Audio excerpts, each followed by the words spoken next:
The same thing applies to PR, but for some reason, people think I hire PR, I'm going to get in New York Times, and that's it. All of my problems, my sales, my leads, all those issues will fade away. And I'm here to tell So, you, this is not a water to wine situation. That's not how it works. You know what works? Consistency. You have to be consistently getting earned media placements. You have to be consistently showing up in thought leadership. You have to be consistently doing speaking engagements and making it a point to put your brand into the hands of those consumers that are interested and would like to share it with others and tell their friends how great this product or this service is.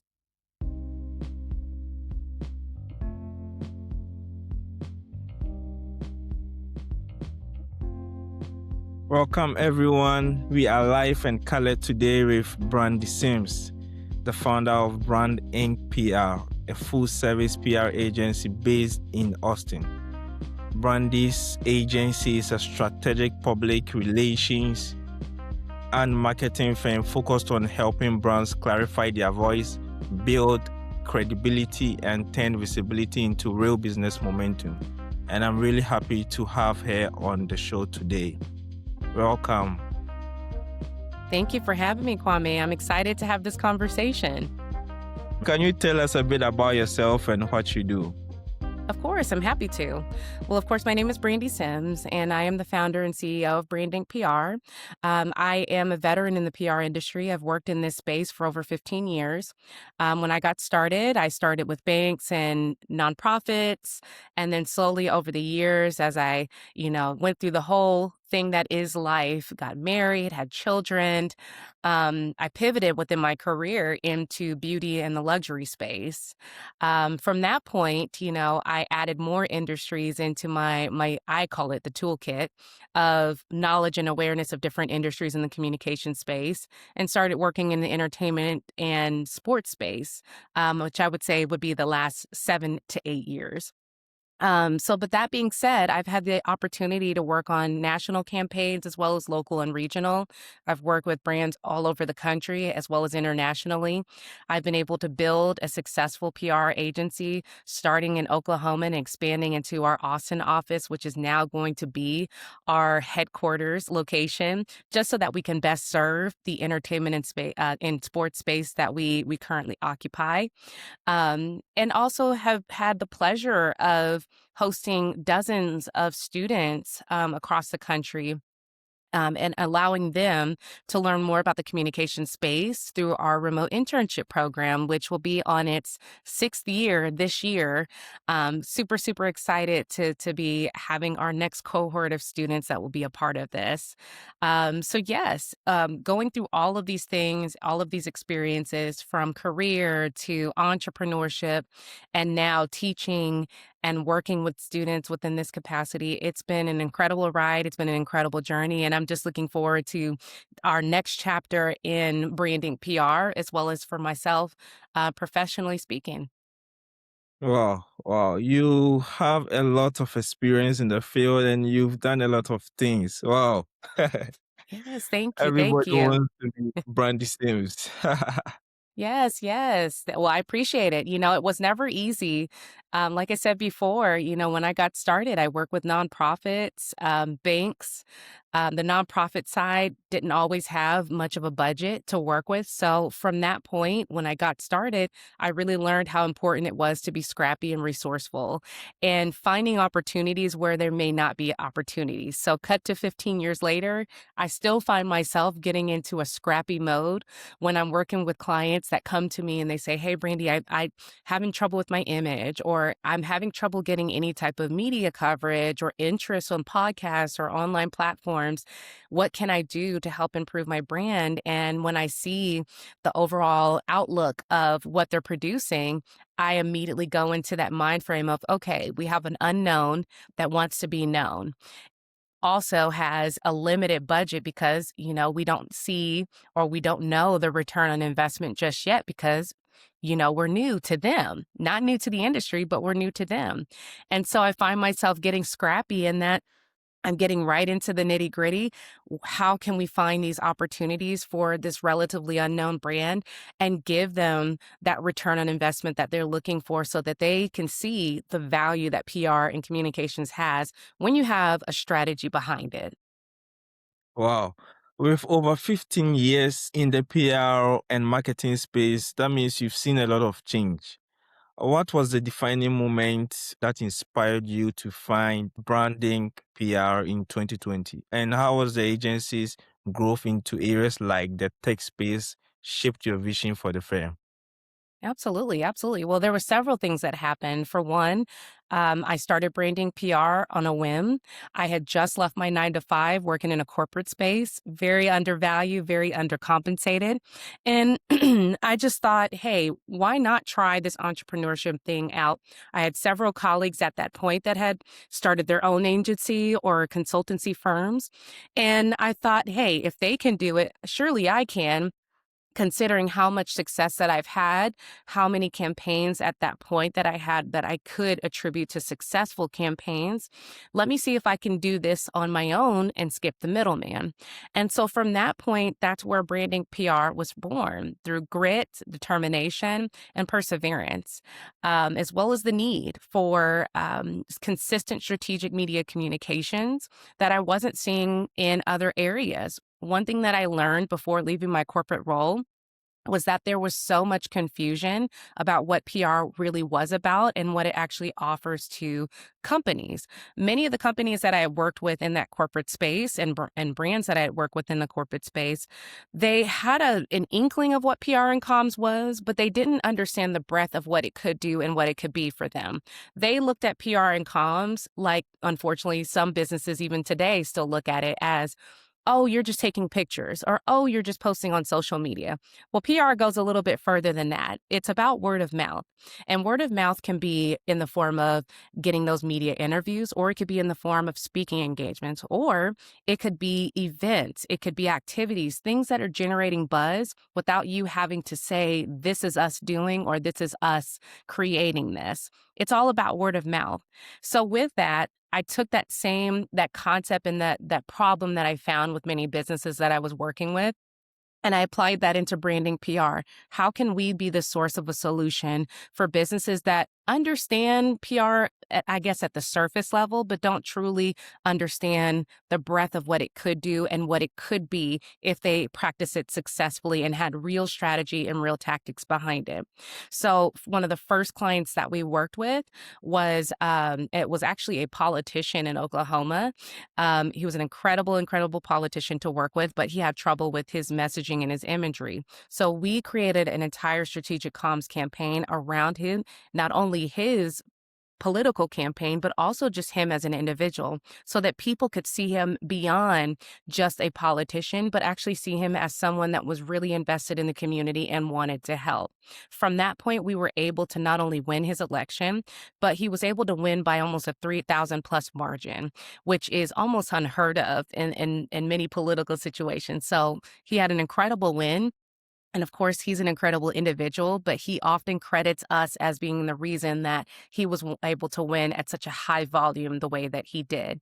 That's just one case study and one story of how we were able to just pivot from very limited resources, very limited information, or just someone that is not as familiar with comms, but gets the gist, but doesn't understand the full breadth of what it could do, and completely transforming the brand into one that is super, super successful and was able to resonate with the audience. So, with that being said, seeing the transition when I started my agency in 2020 to now, I've definitely seen the inclusion of more tech. There's been more tech tools, more software being used that are allowing us to be even more efficient in our work. Back in the day when I got started, we did everything manually. If you were reaching out, you were reaching out via email. You weren't hopping on social media. If you wanted to send out a press release, you might use a fax. So cut from that time to now, there's so many really great tools that are available. And now with the inclusion of AI, it allows us to be incredibly efficient, but also be able to research at a faster pace than we were before. What we used to do was very, very timely. Now we can streamline and cut down what could have been hours of work into less than an hour, which I know that our clients really appreciate. It allows us to be efficient, and for them, it allows us to be more effective because we can drive more results for them.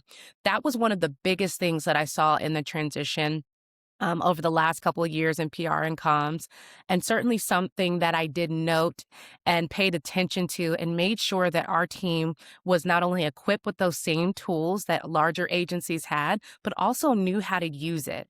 We have our own playbook on AI usage because we don't want our students or our team to shy away from AI. We want you to use it, but we want you to use it appropriately and effectively. We're not relying on it to create content for us. Absolutely not. They're only enhancing what we're already giving to it. So you have to give it something worthwhile. That's one of the things that we teach our team so that they can adopt it and use it safely and effectively.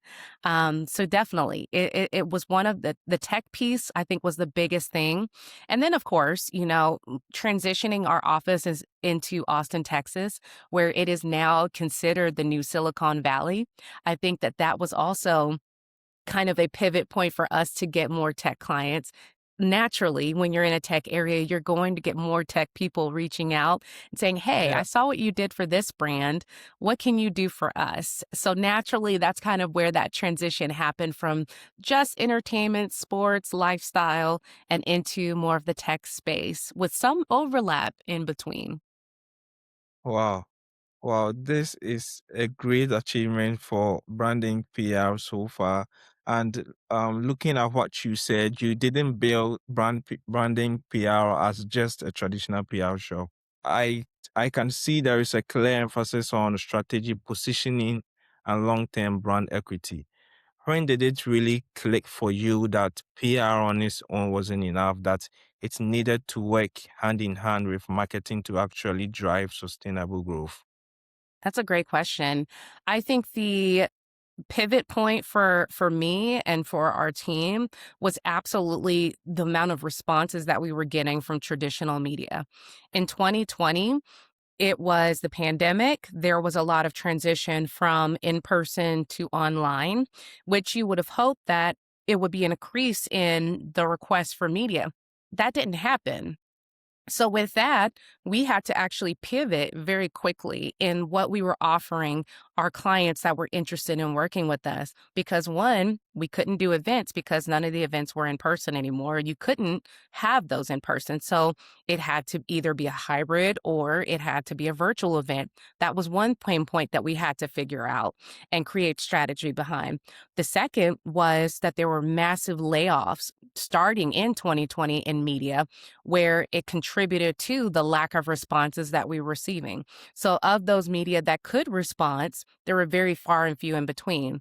Well, if you have a PR agency, your clients are expecting you to produce earned media. What placements are we getting? Did we get in the newspaper? Did we get on TV broadcasts? And so on and so forth. And when those were starting to simmer down, it definitely raised the flag and said and caused concern for clients because they want to feel like they're getting the value out of the service. But that's also why I think it's so important that you understand what PR and communications is. PR isn't just limited to media. And if an agency is only doing that, then you have to raise some caution there because PR is much more expansive than that. Media is a big piece of it, but there's also the event aspect. There's also the thought leadership aspect of it. And so on and so forth. It goes beyond just you getting a media interview on your favorite television. We all know, even from the marketing's perspective, if you do, or really, I shouldn't say marketing, I should say advertising. We all know from the advertising perspective, if you do one ad, that's not enough. It's great. You'll get a lot of reach. You'll probably get a lot Yeah. of viewers, a lot of clicks, but just doing it in one and done is not enough. The same thing applies to PR, but for some reason, people think I hire PR. I'm going to get in New York Times, and that's it. All of my problems, my sales, my leads, all those issues will fade away. And I'm here to This tell go. you this is not a water to wine situation. That's not how it works. You know what works? Consistency. You have to be consistently getting earned media placements. You have to be consistently showing up in thought leadership. You have to be consistently doing speaking engagements and making it a point to put your brand into the hands of those consumers that are interested and would like to share it with others and tell their friends how great this product or this service is. That's what PR is. It's wholly word of mouth. So definitely the big transition that I saw was the lack of media that was available to cover all of these wonderful stories. So what we did is what we were already honestly doing is we were finding opportunities elsewhere and not limiting ourselves to just what media placements can we find. Okay, great. We can find media placements, but here are other things that we need to be covering too, as far as how this brand looks to the consumer or to the fan that's interested in them. I will also add too, that during this period of time, in addition to all the crazy things that were going on with media, there was also some resistance from brands to work with online platforms. There was this attitude of, a podcast. Why do a podcast when I can do a newspaper or I can go on the local broadcast? Well, here's the reason why. Podcasts are generating, if not more, eyeballs, listeners, subscribers, and viewers on those platforms that are now surpassing those of traditional media. So to say that online platforms is the next thing is an understatement. It is the thing. It is the now. This is where consumers are going. So if your brand is not making it a point to engage with podcasts, blogs, and online platforms that are credible, you're missing out. And honestly, you're going to fall by the wayside compared to the brands that have adopted it and made the choice to get their brands on these platforms. So definitely that was another thing that we absolutely got pushback from clients on is, I don't really want to go on a podcast. It's so beneath us. And it's like, well, this one makes 1.5 million listeners a month. Oh, okay.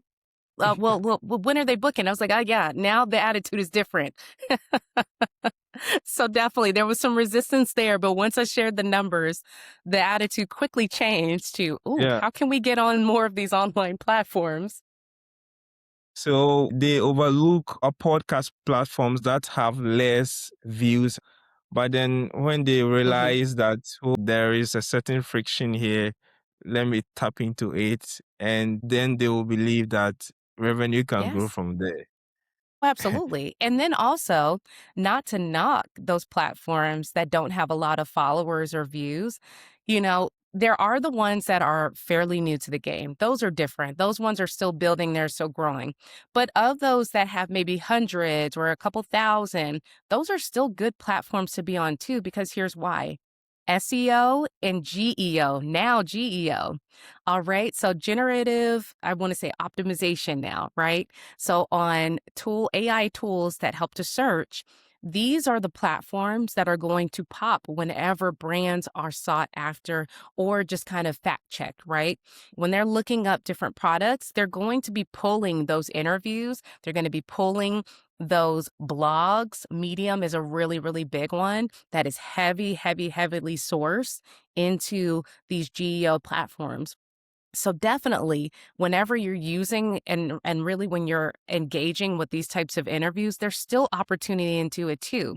So don't think that just because you're not on the million listeners a month platforms that, oh, well, it's not worth it. It absolutely is worth it because you may not be tapping into the listeners, but you're absolutely tapping into even a larger audience in the search Yeah. engine space. And that Yeah. one I think is absolutely worthwhile when you have people looking for certain recommendations on products or services that you offer and your name's at the top of the list. I don't know what's going to generate more sales than that to be recommended by these platforms. And let's be real, it's not just ChatGPT. Bing offers it.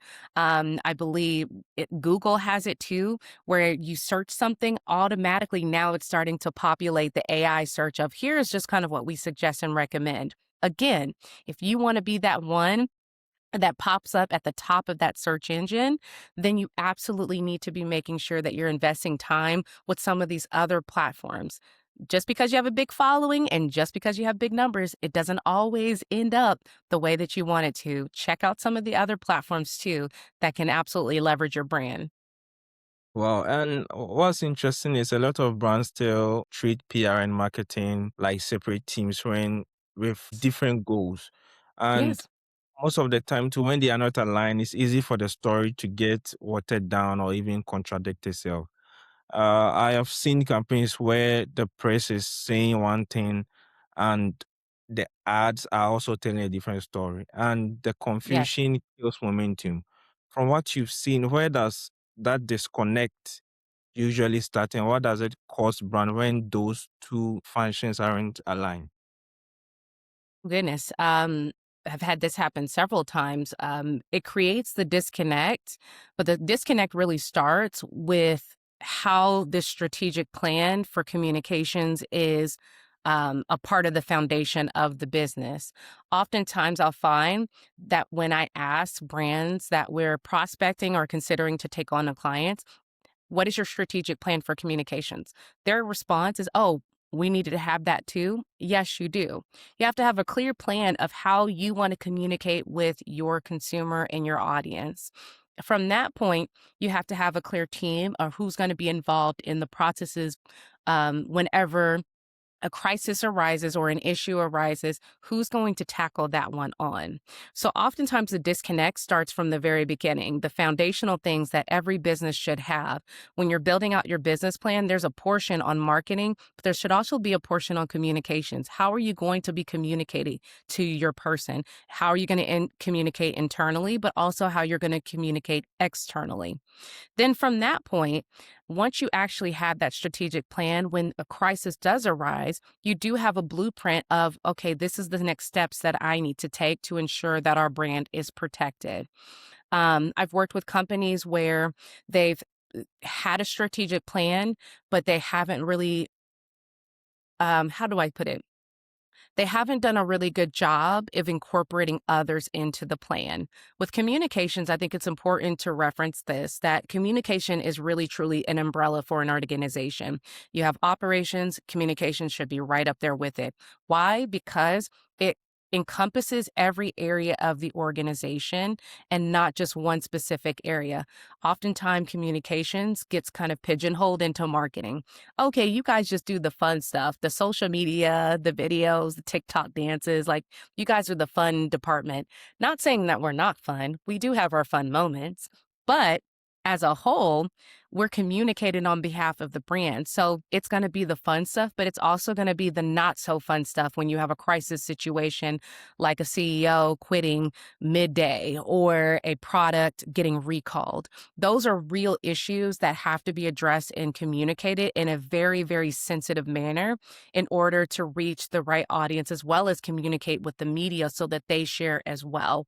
So I definitely think that the disconnect starts on the foundational level, but I'll also say that just working with other brands that had a strategic plan, but also didn't know really how to work with the other departments and other facets of an organization, that's also a big disconnect flag that I've found.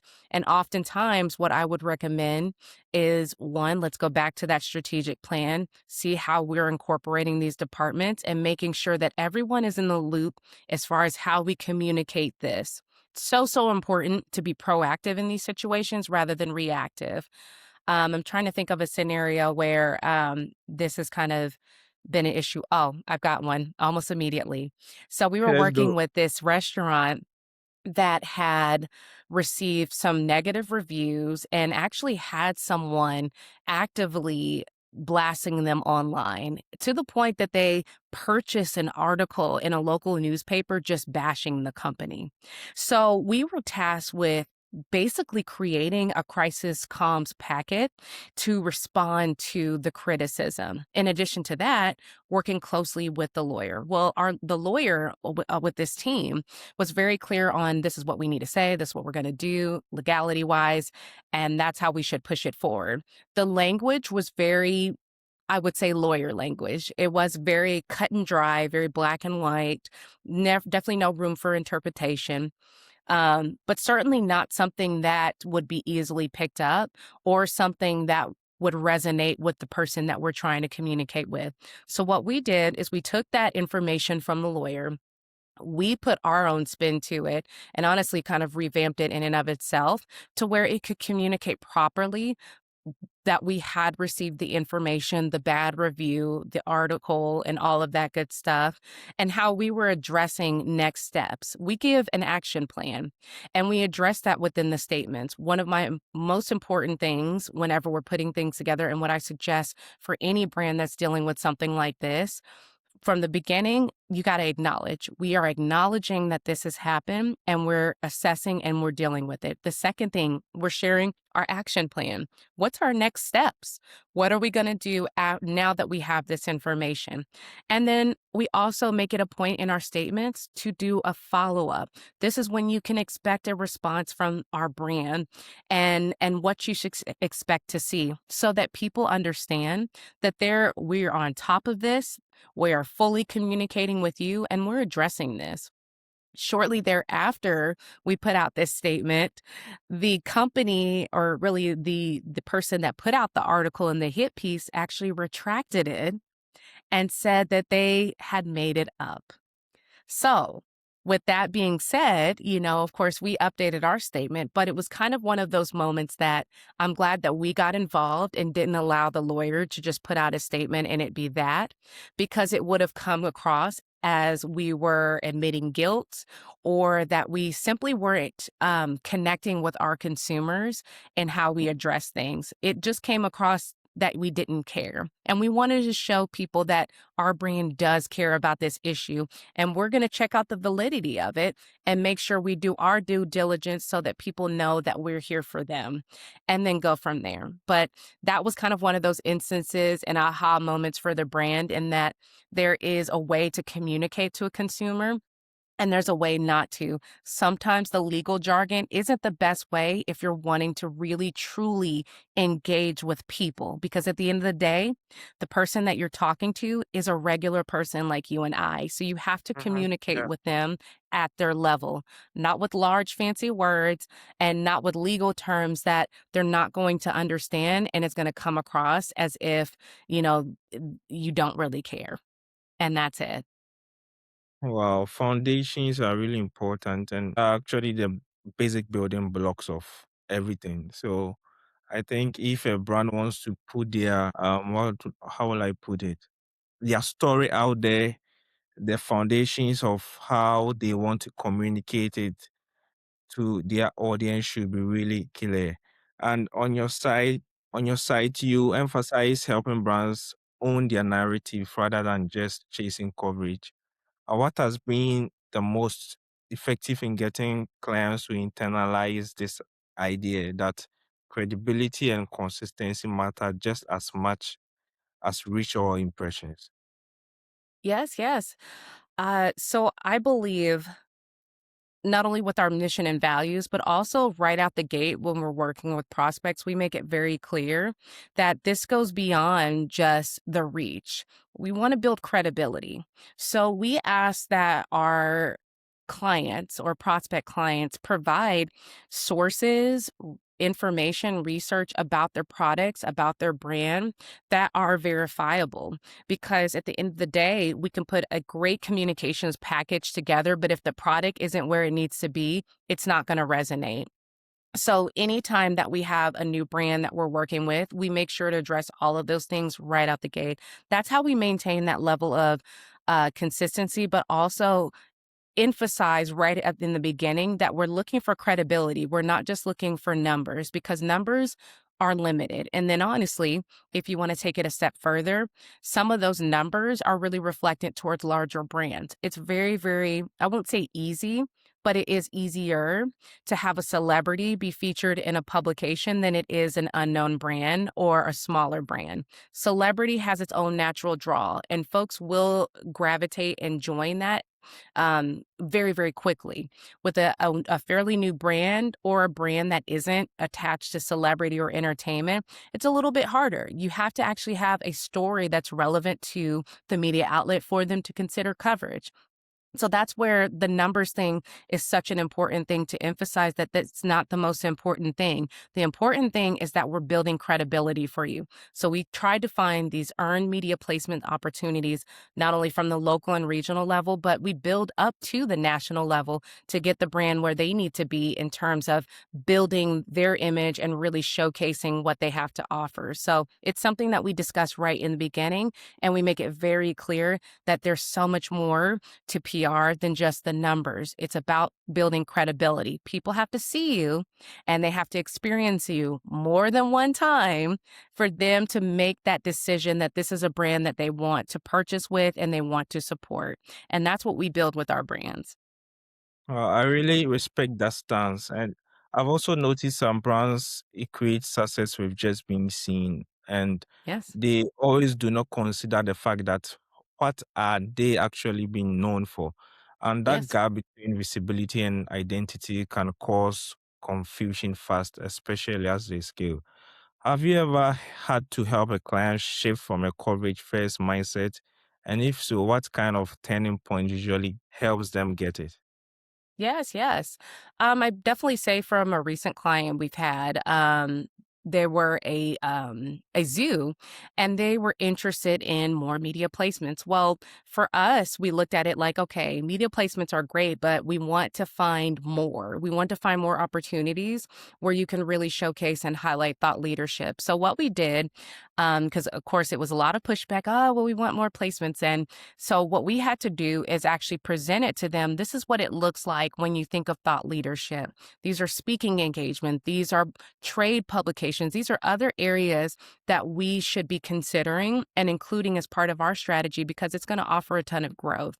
So I think by presenting that information to them right out the gate, it helped them to understand that it wasn't just about the media placements as much as it was about how they were being seen publicly. So when we presented it in that capacity, that's what really changed the tide for us with them. Because initially it was media placement, media placement. I want to be on NBC. I want to be on ABC News. I want to be here. And it was like, that's all great, but you have to think bigger. How about trade publications? How about, in fact, let's move media to the side and think about thought leadership opportunities where you're going onto platforms and really speaking about conservation efforts and environmental issues and things like that that you can speak to, where you're showcasing yourself as not just someone that's coming on to talk about how great your brand is, but someone that actually knows the current issues that are at stake within the conservation space and can speak to them, provide data and research that's heavily been sourced and qualified that actually adds value to the conversation. That's where we were able to really change the tides with this particular client and make them see that there was so much more than just media placements, but there was real thought leadership opportunity. And we were able to secure that. Wow. So apart from media placement, you also have to take into consideration the impact you make in the environment and the space you are in as well. Absolutely. Absolutely. At the end of the day, folks have to really understand that it needs to be newsworthy. It has to be worthwhile. And when you have to really, what you need to do is really sit down and think about this. Is this a real story? Or am I just simply wanting to self promote? If you want to self promote, not knocking it, that's fine. Go buy an ad because that's what advertising is here for, to self promote. You can say whatever you want in an ad and share whatever you want, and that's perfectly fine. But when we get to earned media and we get to real stories, it has to be that, a real story, something that can resonate with readers, listeners, and viewers, that they want to take that information and hopefully do something with. That is a real story. And that's something that the media is absolutely looking for. And that's ultimately what brands want to strive for beyond just the self promotion, marketing, and advertising. Wow, that is so true. And it seems like so many brands just want the viral moment or the big numbers, the views on the Instagram and the other media places. But they forget that attention is useless if the audience doesn't trust you. So, how do you handle impatient clients? Because sometimes I believe um, a client can maybe hand in a project to you, and then after 3 months or 2 months, they'll be calling, I haven't trended yet, etc. How do Yes, you yes. handle such impatient clients? I remind them of the process. I've had to deal with many clients in the last 15 years, some really, really great to work with and understand the process, and others that are just very unfamiliar. And I mentioned this before, some folks really don't understand what PR is and really how it functions. They just understand the basics or at least what they've seen on TV and they take that for what it is. But it's so much bigger and so much more valuable than that. But what I do is I make sure when I have an impatient client that's like, "Hey, nothing's happening," I make sure to incorporate them in the communication of the process, not only from the beginning of just what they can expect, but also throughout. Here's the feedback that I'm getting from a reporter. Here's the information I'm getting back from this platform. Can you provide me with more details for this so we can answer? How about we try this angle? So we incorporate them in every form and every process of the communication so that they understand what is happening behind the scenes and they're not so lost or out of the loop where they feel like they don't understand what's going on. Because 9 times out of 10, when you have an impatient client or you have someone that is getting frustrated, it's largely because they don't have the information that they need. So it's your job as the brand leader to ensure that you're providing them with adequate information and consistent flow of communication so that they do feel comfortable and understand what the process looks like.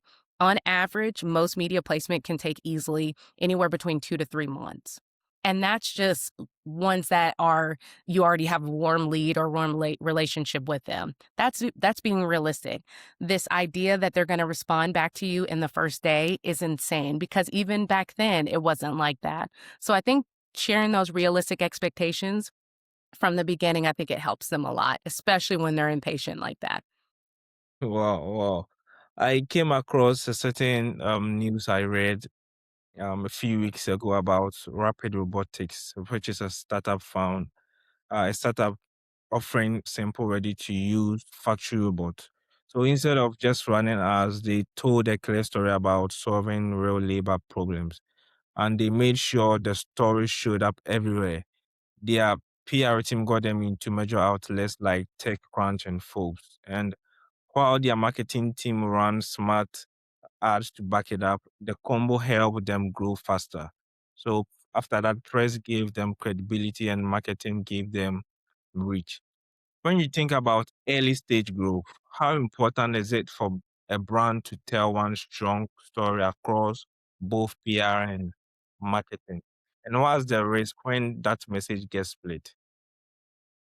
Well, I definitely think it starts with kind of the early foundation of the brand, being very clear on what it is that you're providing to the world and how it can help solve a problem. I think that's the first thing that you have to look at when you're building something like this out is look at the foundation. Have they been very clear and communicated very clearly about who they are as a brand?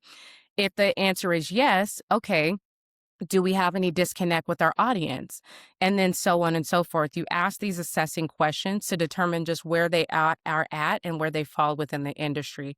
And if the answer is no, then we have to relook at this and start to build out what is the foundation of the brand. For one, who are we?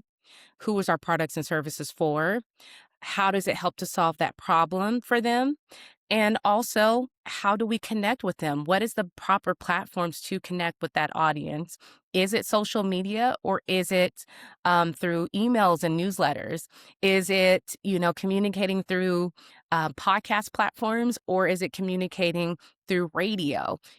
All of these things are things that you have to look in the foundation, and that's where you can actually build out your strategy and your tactics from it. But you have to know what you're working with. You have to know who the brand is before you can communicate to the consumer and the audience that you're wanting or hoping to engage. You have to be clear. And oftentimes, And I say that a lot throughout this entire episode.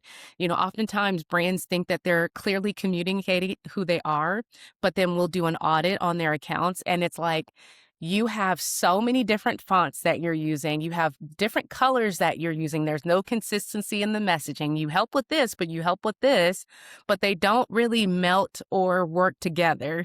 And it's confusing. So if we're confused when we're reading it, we honestly can assess that the consumer is likely very confused and viewing you too. So we have to address that. We have to address that and clean it up to make sure that everything is consistent from the image to the content and the communication and how we put that out is all flowing together and working together and not working against each other. Wow. Wow, that is super golden. I'm curious, looking at the next 12 to 18 months, what are you most focused on Oh, for yes. branding PR to achieve? Yeah. So for branding PR, we're definitely looking at expanding our knowledge and awareness of AI tools. We're definitely looking to rev it up when it comes to our software and technology to ensure that, again, we're being as efficient as possible and we're using the most up to date tools that we can to improve the day to day activities and correspondence that we have with our clients. I would say that would be a big focus in the next 12 to 18 months. I would also say, that certainly expanding our reach in the sports space is absolutely on the hopper as well. We want to be able to engage with more of those folks within the athletic space. We want to help and we want to support and we want to provide them with guidance, especially when we're dealing with things like NIL deals or simple brand deals. A lot of these athletes will get into this space. They see the money that some of their counterparts are making, but they have no clue of how they get it. They have no clue of how to negotiate on their behalf of themselves, or they'll have a manager that kind of pigeonholes them into one area where they're not able to expand and grow the way they want to. So, definitely working with more athletes within this space is absolutely on the hopper for us and expanding that reach even further to different areas of sports that we can make the most difference. And then I would say, finally, it has been something that has been in talks for a while of expanding our offices onto the East Coast. It's something that's still on the plate. We've got a couple more things to tackle in the meantime, but that's certainly something that's on the plate of what our East Coast office is going to look like and the clients that we'll be able to service and support as a result of it. So, definitely expansion, not only from the technological aspect, but also from our clientele and those that we serve. I'm curious, why are you targeting more athletes? Yes. So, as I mentioned before, I started working with athletes about 7 to 8 years ago while working for a celebrity agency, specifically in the NBA and the NFL. And since that time, I've had the pleasure of working on different brand deals, partnerships, things like that with other athletes. But definitely want to get back into that space of how do we support those athletes even further. So, certainly getting back into that side of entertainment is something that has been on my mind and something that I've wanted to do for a while. And largely, again, because I see the conversations and the discourse around some of these brand partnerships. And I also see the pain point. Athletes have trouble finding these opportunities and they need someone to be advocating for them behind the scenes. And that's something that I remember and I did heavily when I first got started in entertainment and sports. And I want to be able to offer that too as a source of support for these new athletes. So that's 100%, where that's coming from. Working with athletes a lot in the last 7 to 8 years and wanting to pivot back into that space 8 years later from the point that I started. Wow, that's so great. Branding PR is definitely gonna get to work with a lot of athletes very soon than you think. Well, thank you. Thank you. I always appreciate that. But as long as there's always challenges in communications, we will always have a job and we'll always have something to do. And while brands are trying to figure it out, there is no need to figure it out when you have professionals like our team at Branding PR that can help you to get you from point A to point B and then ultimately to growth. and getting the awareness out about your brand. That's what we're here to do, to be that assistance and be that support for you. So definitely always excited for a new challenge, but always willing to help and support in any way we can. That's good. That's so good and brilliant. Um, I want to thank you very much for sharing your insight with us today. Your perspective on strategic communications really helped me and, of course, my listeners as well. I really appreciate how open you were about your journey and how intentional you were about all these case studies and stories you've been through. I really appreciate your time. It was a pleasure. Hey, well, I appreciate you for having me on this platform. I've really enjoyed it. You have incredible questions and I definitely have enjoyed this so much. So definitely looking forward to much success for you and let's definitely stay in touch. Thank you very much. Thank you very much. Guys, that will be a wrap for today. If you haven't subscribed to this YouTube channel, please kindly click on the subscribe button. So it'll be a wrap for today, and I will see you in the next episode. Thank you all.